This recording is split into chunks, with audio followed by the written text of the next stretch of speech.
Hello, welcome everybody to our second session.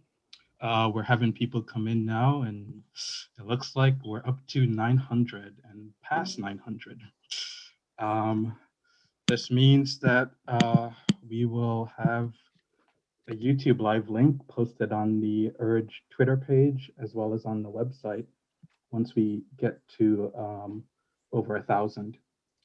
Today, we're going to have Phoebe Cohen be the host. And Phoebe, I'll hand it over to you. All right, thanks so much, Vishan. Welcome, everybody. Thank you for joining us for our first Urge interview. And we hope that the first week of reading has been interesting and productive for all of you. Today, we're thrilled to be joined by Drs. Vernon Morris and Matthew Clare. Dr. Morris joined Arizona State University as a professor of chemistry and environmental sciences and director of the School of Mathematical and Natural Sciences at the New College of Interdisciplinary Arts and Sciences in July 2020. And previous to coming to ASU, Dr. Morris was a professor of chemistry and atmospheric sciences at Howard University, where he did some really amazing work in atmospheric sciences and in diversifying the academy. We're also joined by Matthew Clare, who's the author of this week's reading, and he is an assistant professor of sociology at Stanford University. If you've read his paper, then you're already familiar with some of the things that Dr. Clare thinks about, but more broadly, he thinks about the intersections of law and society, race and ethnicity, social inequality, cultural sociology, criminal justice, and the use of qualitative methods. And we're really thrilled to have them both with us today. A reminder, the session is being recorded, and if you have questions, you can use the Zoom question function to ask them. And so to start, I'm going to turn it over to Dr. Morris, who's going to share with us some of his thoughts on the importance of leadership, the roles that departments can play in anti-racist work, and some of his own observations about what does and doesn't work in these spaces. Thank you. And I apologize for any heartburn that I've caused so far today. So a little bit more about how I got here. It's been about 20 years at Howard University, which is an HBCU in Washington, DC, at various levels of faculty and administration, and I've now come to Arizona State as director of the school. And so I think some of the challenges that majority institutions face are actually shared to a large extent, if not magnified, at smaller institutions and HBCUs and minority serving institutions. So what I'm going to say, I think, carries across in ways that to some may be surprising, but I think if you've been in the administration of HBCUs and have seen some of the administrative gymnastics at majority serving institutions, they're quite similar in some of the struggles to diversify faculty, to make the academy an inclusive place, to accelerate and support the success of BIPOC and in particular African-American faculty in the geosciences and really in STEM. So thanks, Phoebe, for those questions. Louder?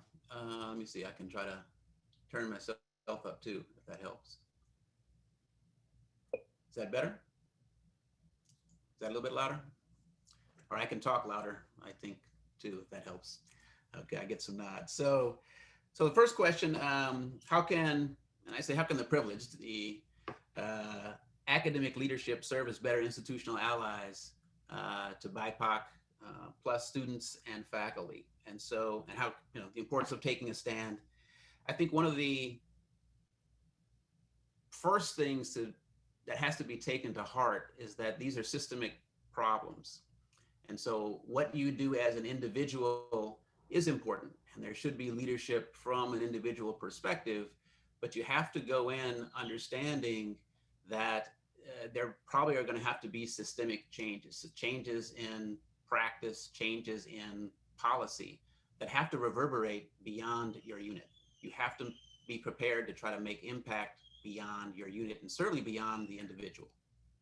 So that means an assessment of the culture of the unit that you're in, how that relates to the larger culture, and what you can do specifically to try to change that. And sometimes those changes mean that you're going to need to connect with the board of trustees to have the right type of pressure, that you might have to connect with the provost and the president, the folks who are making policy level changes that are institutional in nature. And I've had the fortune and misfortune of being able to do that at various institutions. But I think that's important.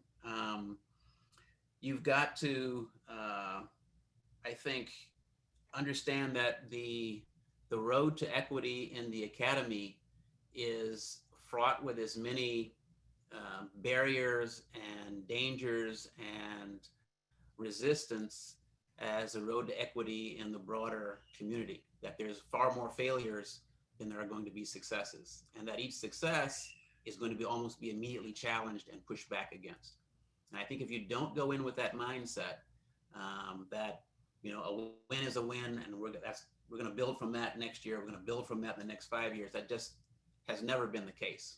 And I think, you know, in my experience in environmental justice, when you think you're about to get that win, or you just blocked, you know, just got an injunction, almost immediately there's a full force effort to remove that and push it back a ways. And I think those waves of resistance to change in the academy, from my perspective, are even stronger than some of the waves against social equity in the larger community. And then I think finally, and I'm borrowing some of the language from Matthew's paper, Matthew's publication, which I enjoyed reading, solutions require a pluralism of strategies, right? So it's not just one approach or one modality that you try to make these changes. And I'm going to give some specific examples, but you need to multiplex it. And it's not an issue of, okay, we're going to do this thing first, and then when that's done, we're going to do this other thing. That, again, is not going to work, because as soon as you take your attention off that 1A, it's going to get pushed back as you try to bring that B step up. You've got to do things in multiplex and pluralist sort of approach. So that was first point. Systemic problems require systemic solutions. You've got to convince your colleagues and your peers and your leadership that sometimes the systems that they've grown comfortable with and can't recognize anything is wrong with are broken. It's not about tweaks. The system could actually be broken, and you're just comfortable with the way it operates right now. And that's another long-standing effort. You got to amplify BIPOC, diverse voices, but not without a clear directive for action. You know, one of the things that I see going on a lot of places is, I'm going to get this advisory committee. I'm going to have a listening circle. I'm going to do this. And people voice their opinions, and they feel empowered by the fact that they are being heard. And then there's no action on the back end.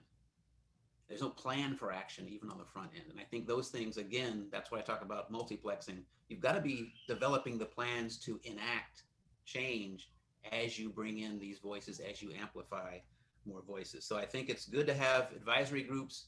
They need resources assigned to them. It cannot be an advisory group with no resource. There has to be an accountability structure. That is 360s for your top administrators, unit level assessments that have points specifically assigned, DEI plans that have action accountability, not just a plan, but what does it take to enforce, to enact that plan, were the resources there, and then what happens as you miss or make milestones in that plan. And then you've got to coordinate efforts across units. And this is what I mean. One of the things going on at Arizona State right now is that there's 25 has grown to 29 initiatives. And you've got a number of schools and departments generating JEDI plans. If they're not coordinated, if they're not using similar rubrics, how do you assess that you're making progress institutionally? It's very difficult, if not impossible. And so you, again, have to coordinate these plans, which means you've got to resource someone at the presidential or VP level who's responsible for making these things move forward. All right, so making all those. How much time do I have? I'm just going to take a couple minutes left. Yeah, you've got 4 more minutes. 4 more minutes is good. I can do that in 4. I think we've got to adopt some new models of mentoring. A lot of times what we try to do is coach people through the broken system. All right, here's how you walk along these coals, these burning hot coals. You take a deep breath, or instead of saying, okay, here's how you bring your best self and value who you are as you come through the system, and here's how we're going to work together to change the system. Here's where the pressure points are in the system.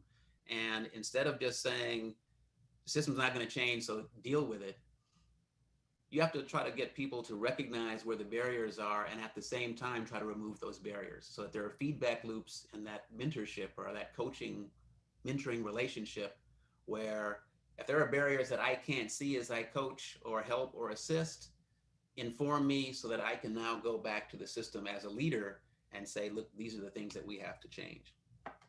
A couple of ideas in my last 2 minutes. One, I think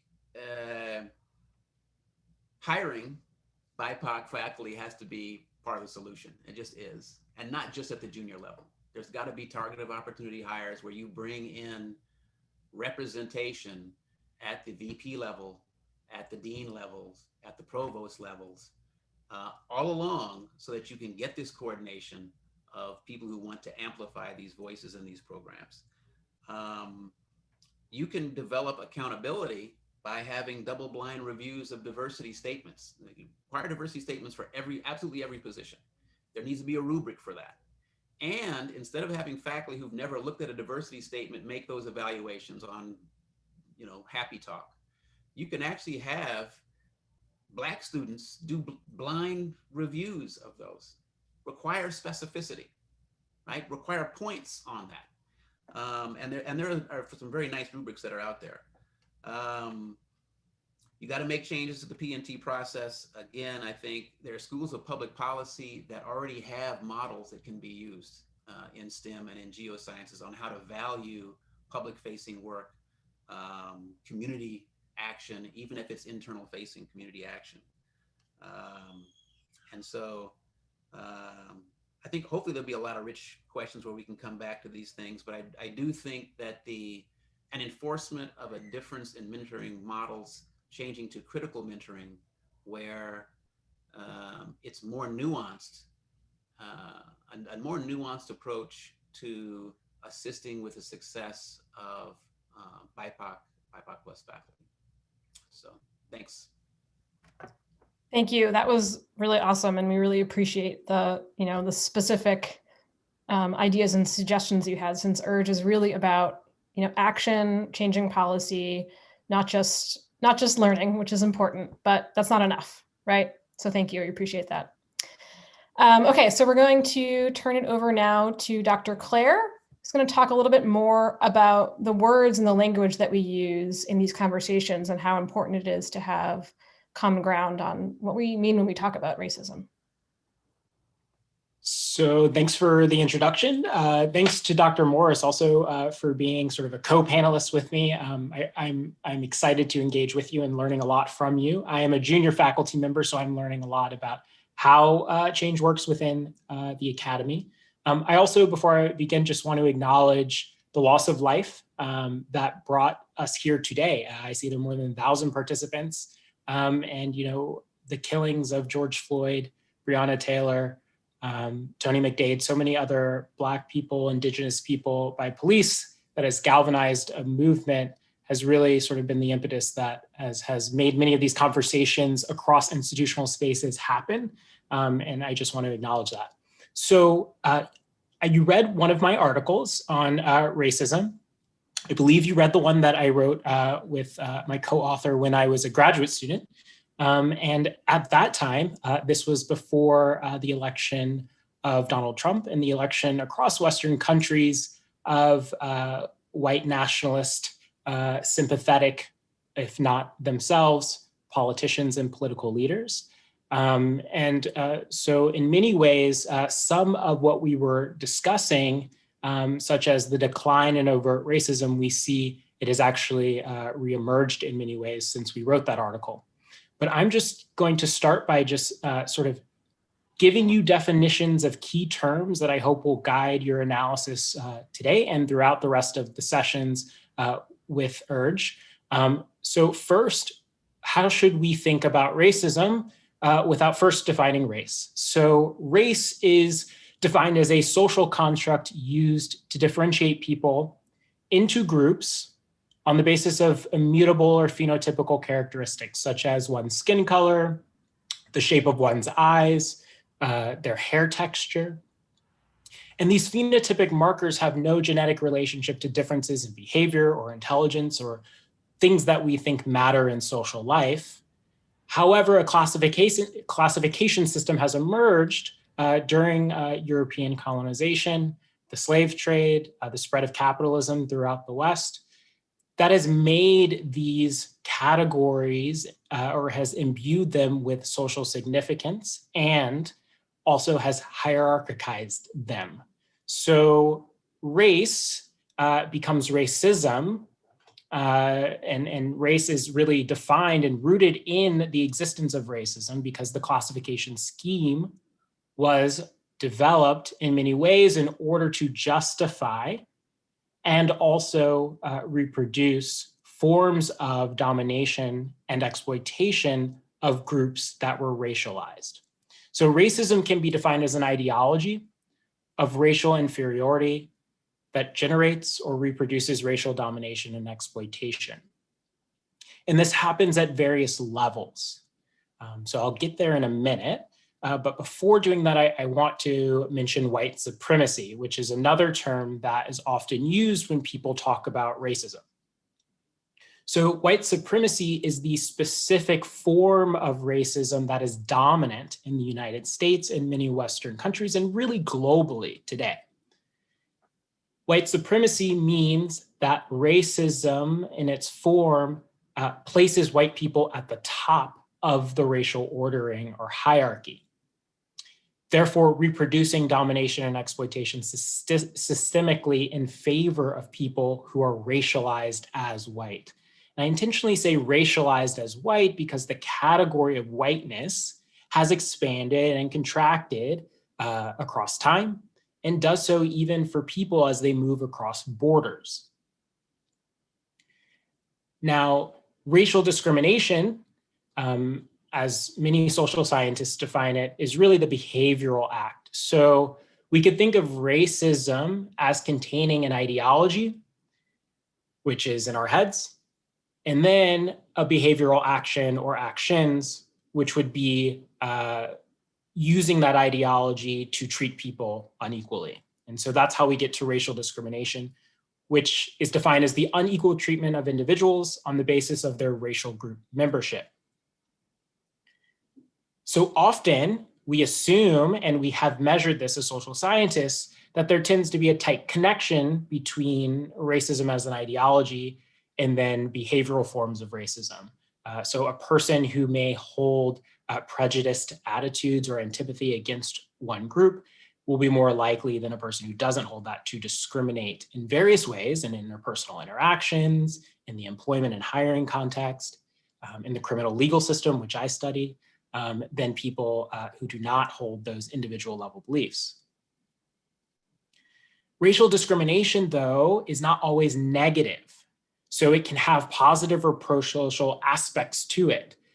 So for example, we can think of affirmative action as a positive form of discrimination that is rooted in equity. So Dr. Morris mentioned equity. So this is distinct from negative forms of racial discrimination because here we have a sense of giving more to groups who are in need or who have been historically or contemporarily marginalized in order to equalize a playing field.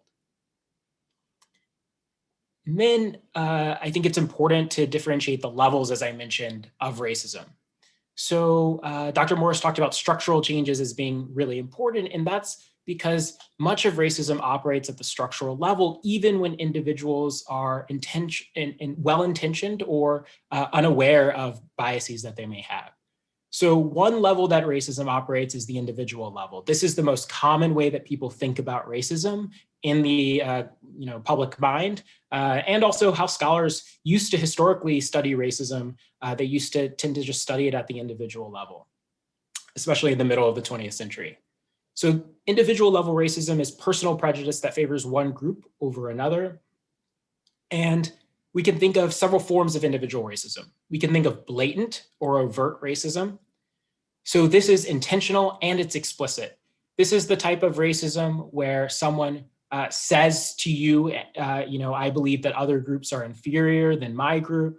And it could be based on biological beliefs or based on cultural beliefs. So it could be that there's a sense that one group is less than another group because they're biologically inferior, or it could be that the person believes that they are culturally inferior, meaning that they have sort of cultural ways or values that are just unacceptable in that person's mind, and therefore justifies their lower status on a hierarchy.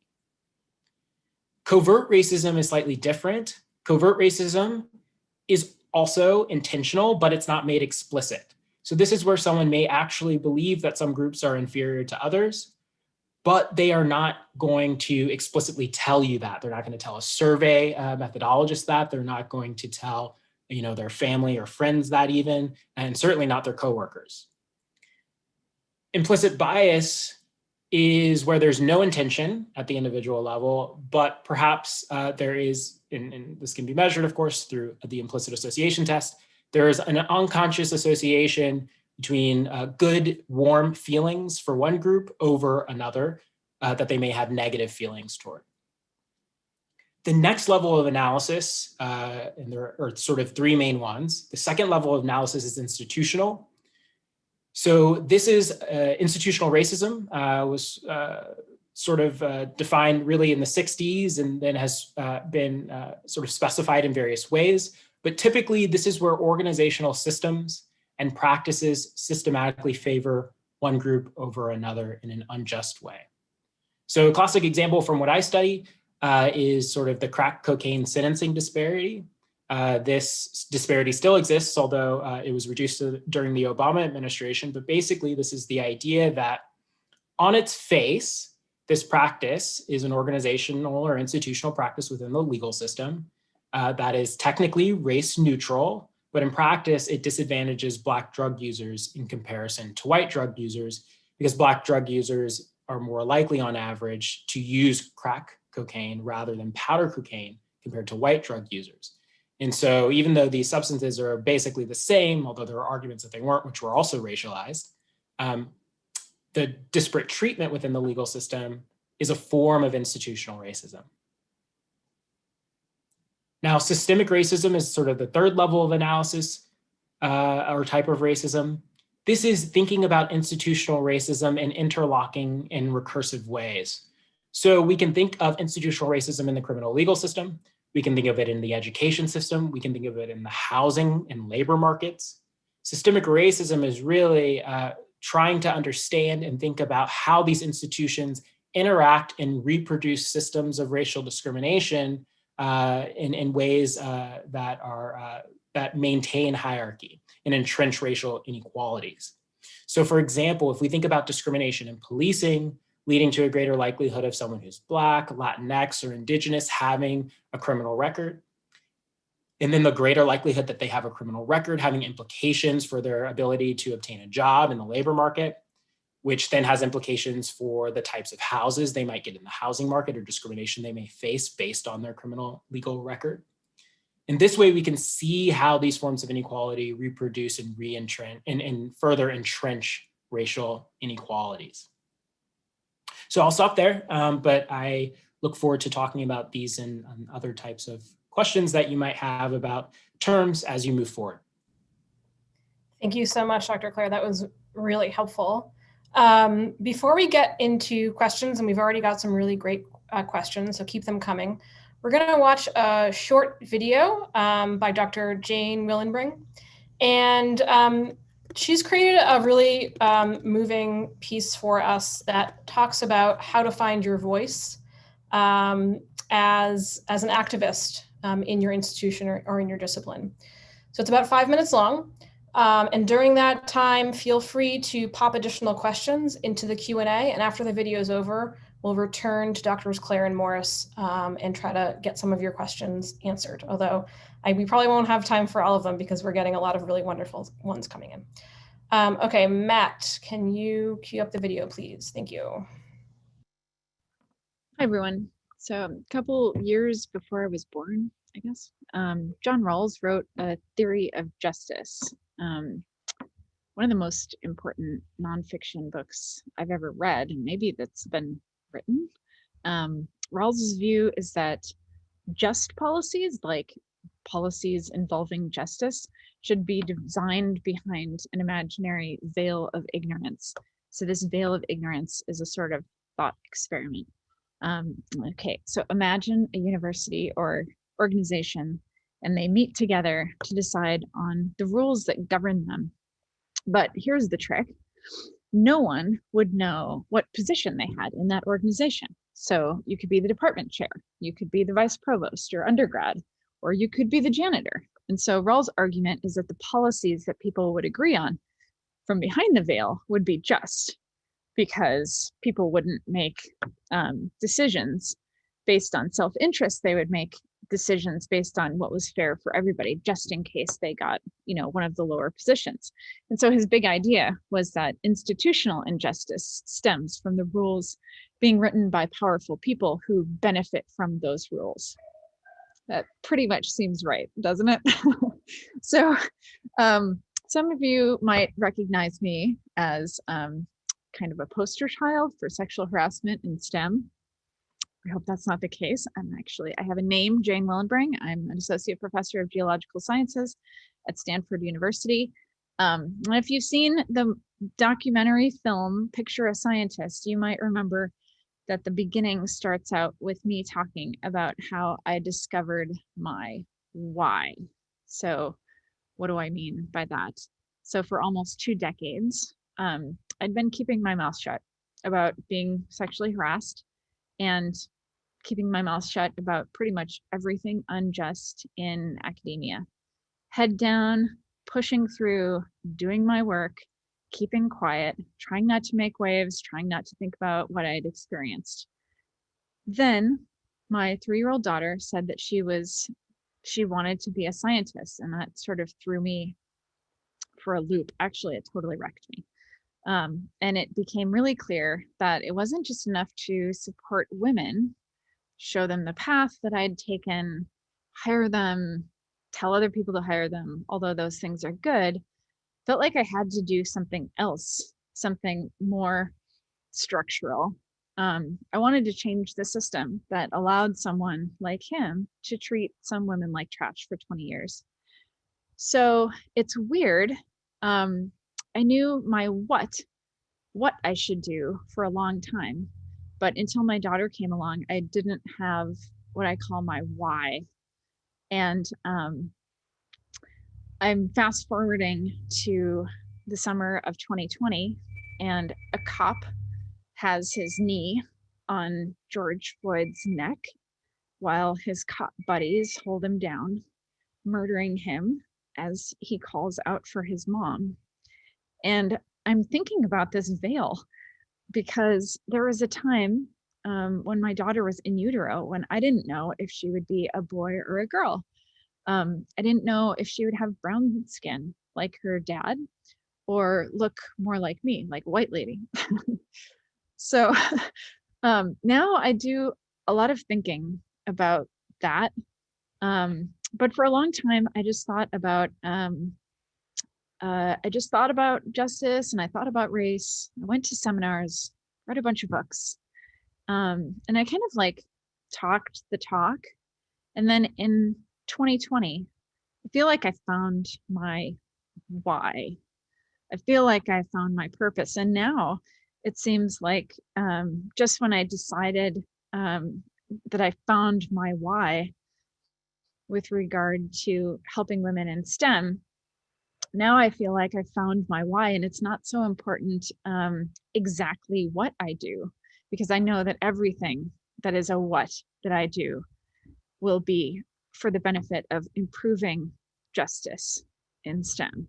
And so while this is a big task, I take heart, and we should all take heart, that we're all here together to create a new organization or reorganization with that veil of ignorance in mind, and that we want to create our organizations with justice in mind. Thank you very much.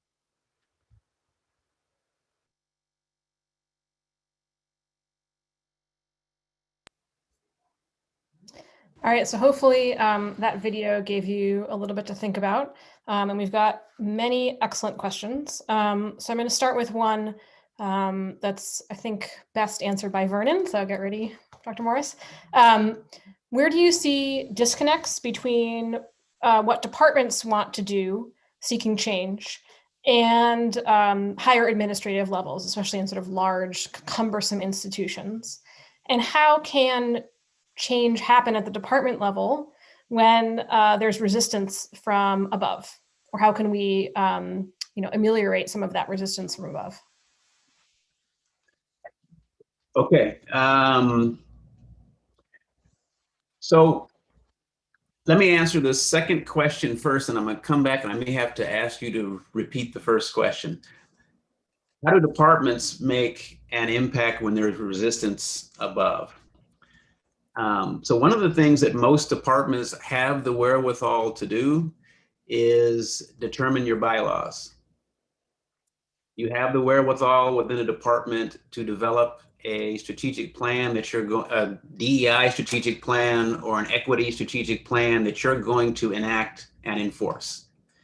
The interviews and the original assessments for P&T, all of that happens at the departmental level. So there's huge power at the departmental level. A number of colleagues of mine, when they say, you go from chair to dean to provost to VPs of various levels, and say, where do you have the most impact that you can make? The chair or the head can make a lot of impact, or has the potential to make a lot of impact on the unit. Now, how much impact that spreads across the institution could be very little, could be minuscule, may only happen in the unit.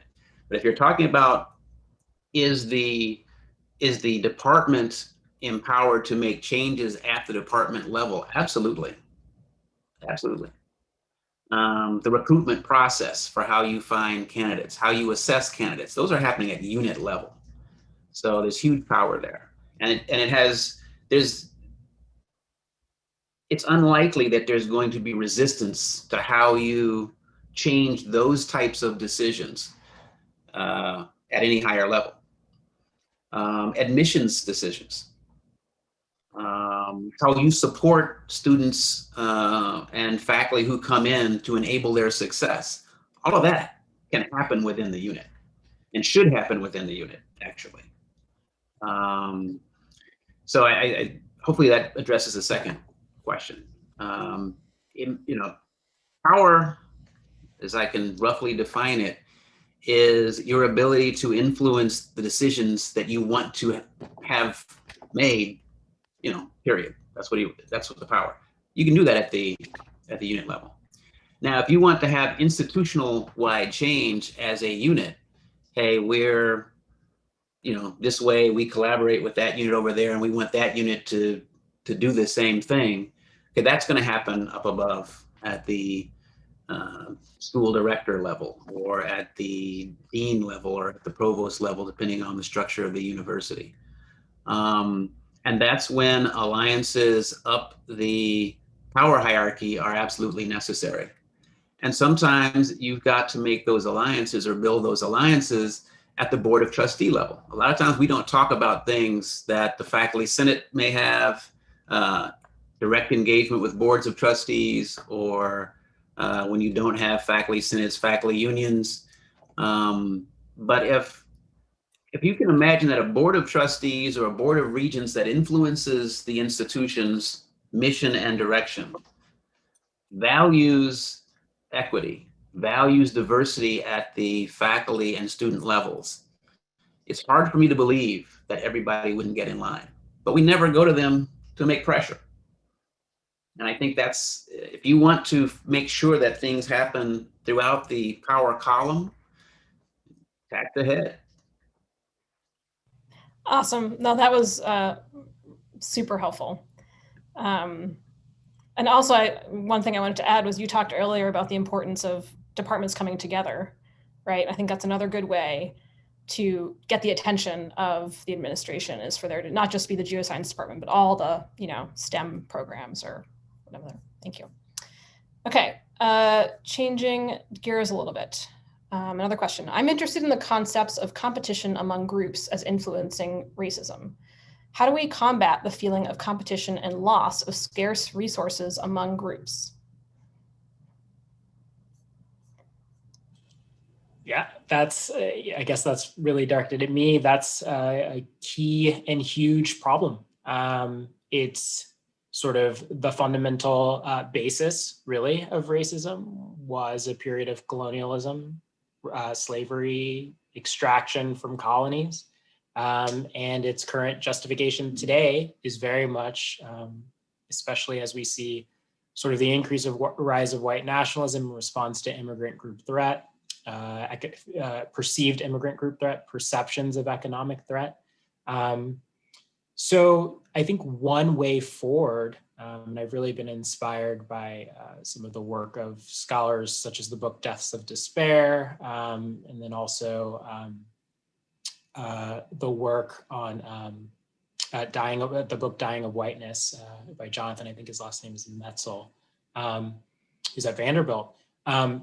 This work really highlights how it's not just that white or anti-Black and anti-Indigenous racism or white supremacy hurts people of color, especially Black and Indigenous people of color, but it also hurts white people in many ways. We see sort of resistance to various forms of trying to build up a modest welfare state in the United States, such as, simply Obamacare as one example. The reactions to that we see among many white people in the Tea Party to begin with, and now sort of white insurrectionists at the Capitol building. This resistance is actually harming many white people as well. And so I think that is part of the analysis, is understanding how racism is bad for everyone. Is one way, but then also really having conversations about how we make sure that we help everyone while we're also helping those who are most marginalized by systems of oppression. Wonderful, thank you so much. We've got so many good questions. It's really hard to pick. So I'm going to go with one. Dr. Clare's article discusses the origin of racism as deriving from taxonomy and justified by social Darwinism, etc. What implications do you think this has for us as natural scientists? In other words, some of the most fundamental concepts we rely upon in the natural sciences in general have been used to support racism. How do we reckon with this? Can take a quick stab too at this one. I think that's a really great point, and something to really think about within the natural sciences. I will say the social sciences, unfortunately, are also, there's work on sort of just various sort of epigenetic work that's sort of fused and is sort of infusing into the social sciences. And, there are people who are starting to theorize, how should we think about negative implications of this work? How do we think about its relationship to various forms of oppression that we've seen historically and we know this can lead to, such as Nazism or social Darwinism as well, which sort of wanted this kind of data and work. And then also, how should we think about sort of markers or genetic markers as really indicative of already existing inequalities, not necessarily sort of the cause, right, but really sort of the outcome in many ways. Is one way I know some social scientists, this is not at all my expertise, but I know some social scientists have been trying to think about this increasing sort of wedding of the natural sciences and social science with respect to genetic research. Wonderful, thank you.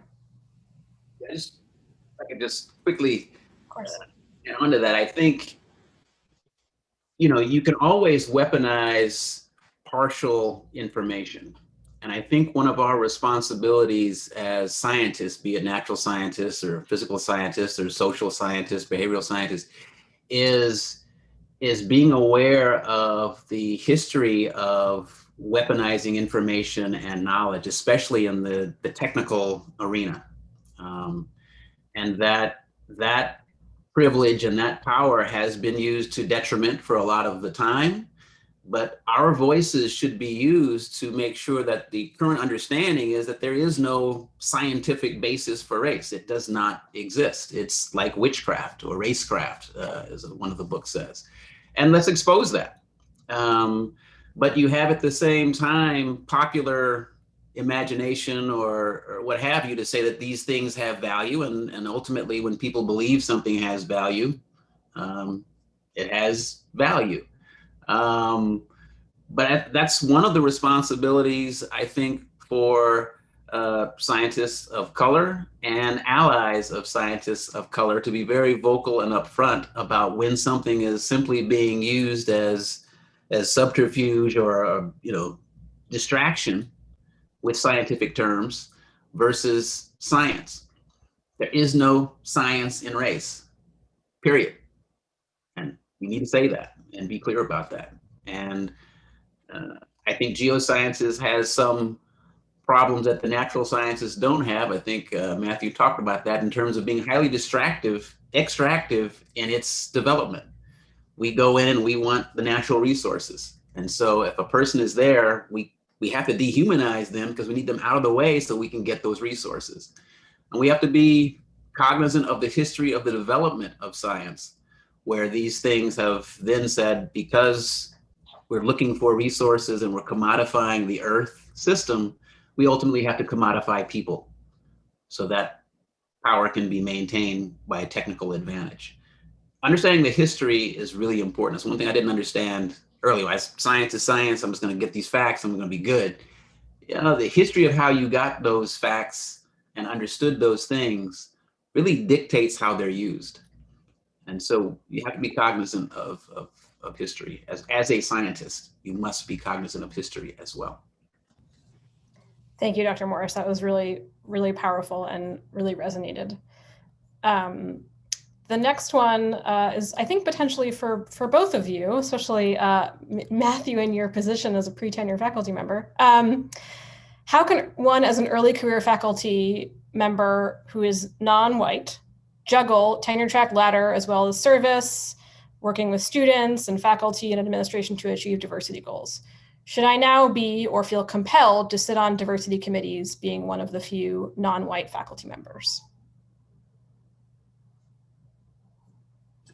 Should I? Yeah, I'll go first, and then I think Dr. Morris should give me the corrective. I should be. I can say how I'm working on that and behaving, and then Dr. Morris will fill in what I should be doing. So, so descriptively, what I am doing, I'm doing things like this, having conversations like this. I'm doing it within Stanford, obviously, within my department as well. I will say there have been times when I've been asked to be on like search committees or things like that, where luckily there is another Black faculty member in my department who's senior who can do that. And so we've really had conversations, sort of back-end conversations, about some things.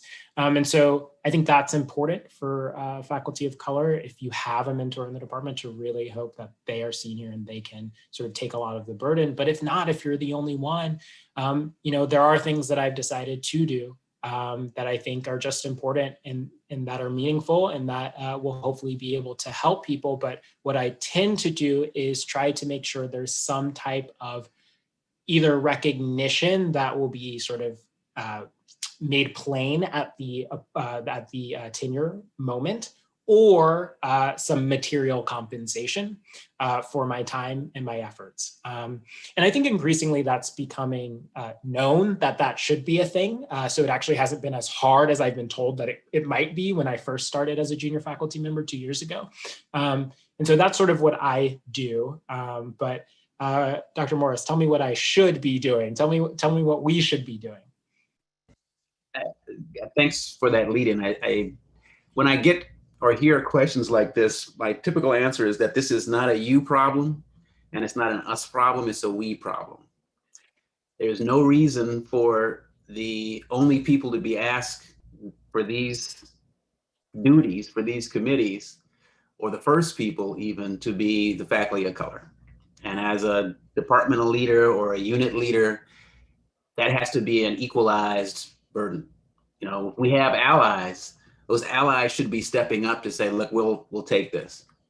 And not take it as I'll lead this and I'll be the voice of everything, but we're going to have an equal load in this. And there'll be some committees you just got to say, and your leadership should say, Matthew, no, you don't have time for this right now, because we need you here 10 years from now, right? And that's, you have a limited amount of bandwidth.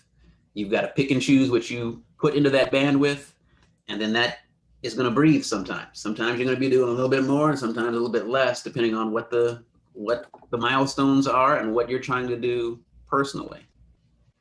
So I think that more people, short answer, more people need to be involved and must be involved. Leadership does have to value it and resource it, but they also have to protect junior faculty in particular. And a lot of that work needs to be done by the senior most faculty, who are members of the National Academy, for example, who have a lot of weight on the faculty senate. And in just when they voice their opinion, people hear it across the university. Those are the people who need to be on the DEI committee saying, this is really important. This is what I value. This is what everyone should value. Because frankly speaking, their voice is way more than any junior faculty's voice. All right? They've been installed at that university.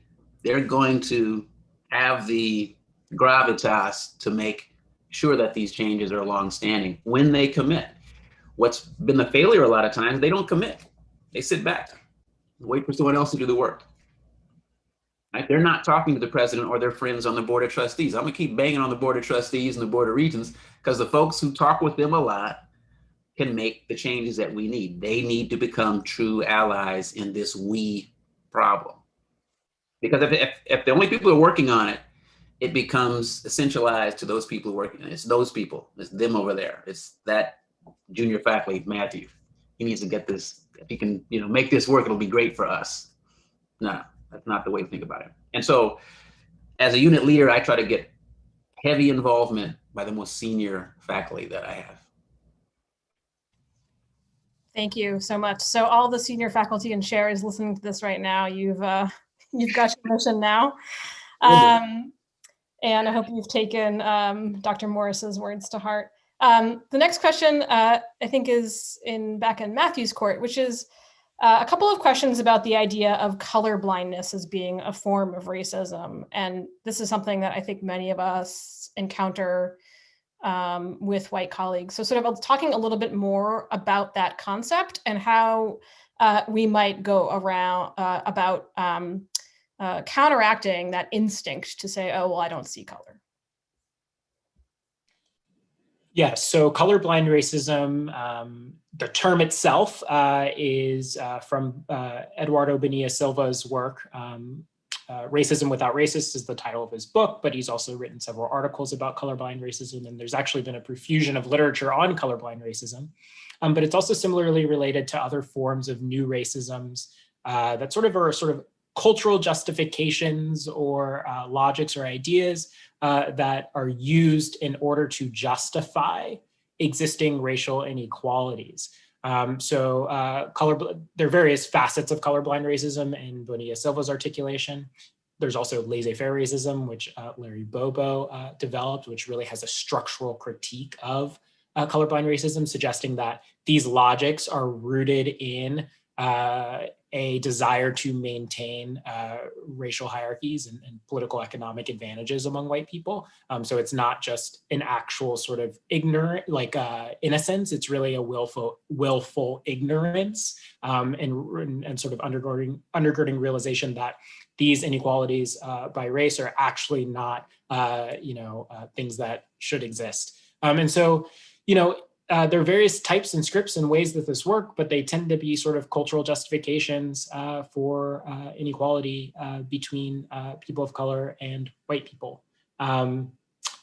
Was there a second part of that question about how we can deal with colorblind racism? I think I lost.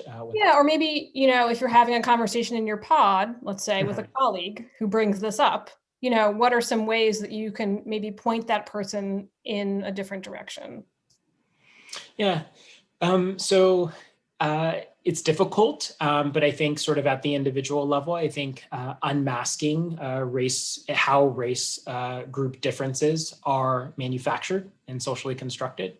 So for example, we could think about, I'll just use the case that I'm most familiar with, we could think about in the criminal legal system. So a colorblind racist ideology or approach would suggest that, Black people are arrested more often than white people because of some cultural difference, such as engaging in different likelihood of engaging in different sort of forms of criminalized behavior.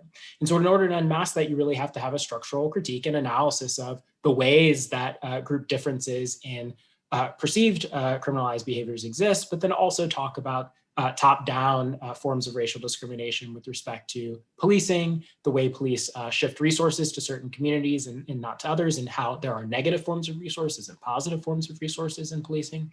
So really it requires a sort of an analysis and a willingness to engage with the different structural and social forces that might be racist, that lead to these race group differences, not blaming or focusing on sort of what exists sort of biologically within the person or culturally within a group, and that leads to these differences. So really highlighting the structural forms of racial discrimination that bring about these differences in order to make it so that we can see that we are not a colorblind society, if you will. Awesome, thank you so much. So I think this next question is going to be our last one because we want to have a few minutes at the end to talk about some of the logistics for the week. And we've gotten a number of questions that are related, so I'm going to kind of summarize them a little bit.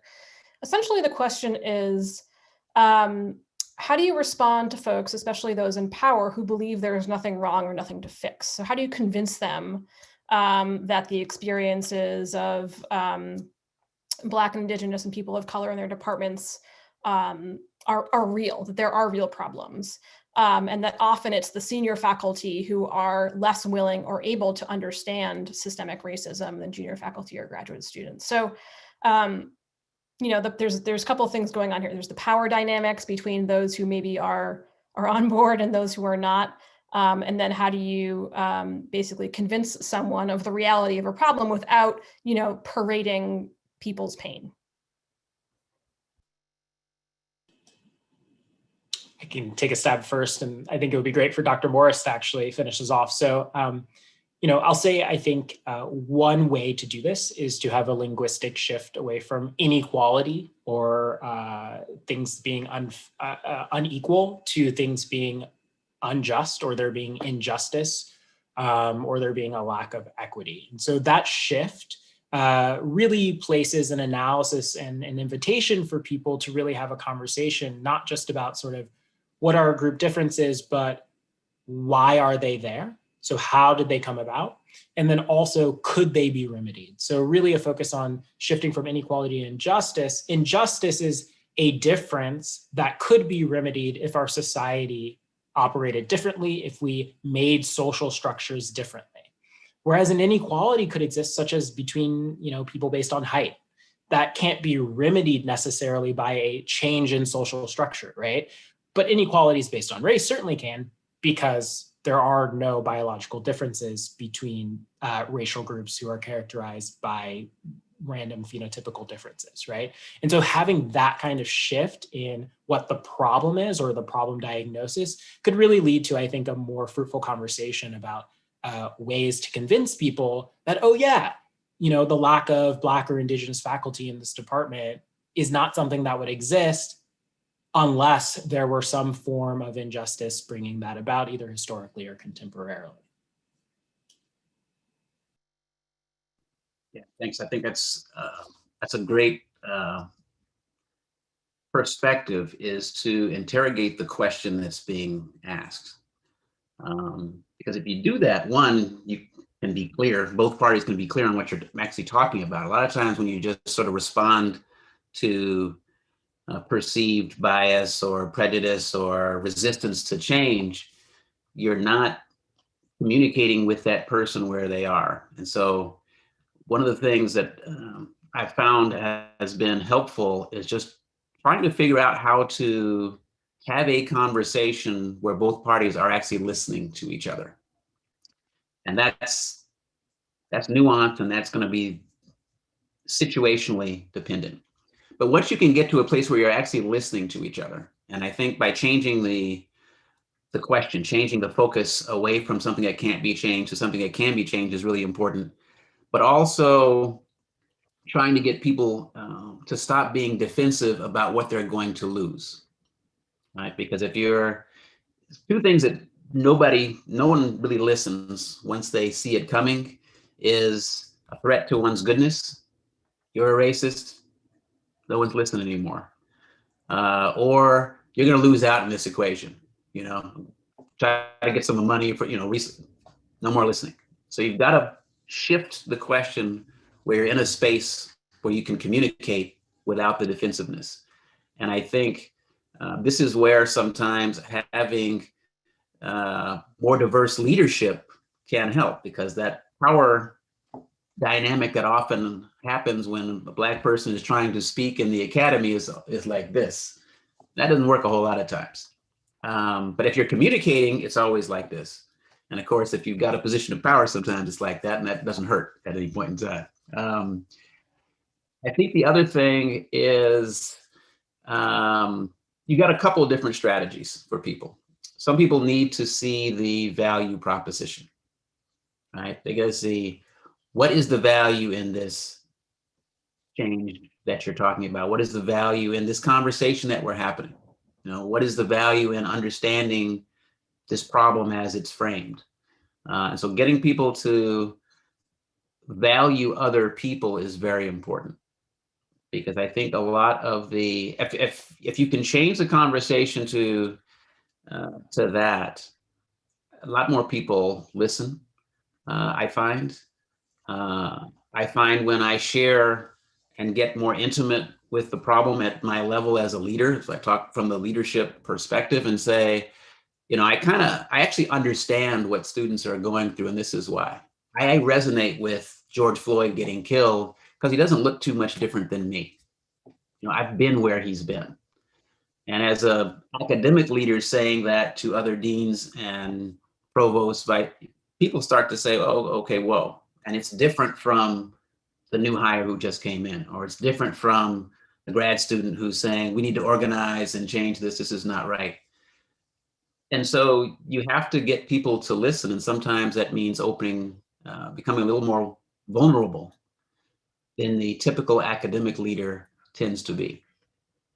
And that's difficult, I think, a lot for academic leaders of color, because you've got to put on your armor when you go out every day, to stay in your position. Did I get this position because I'm Black, or did I get this position because, I'm good, or what?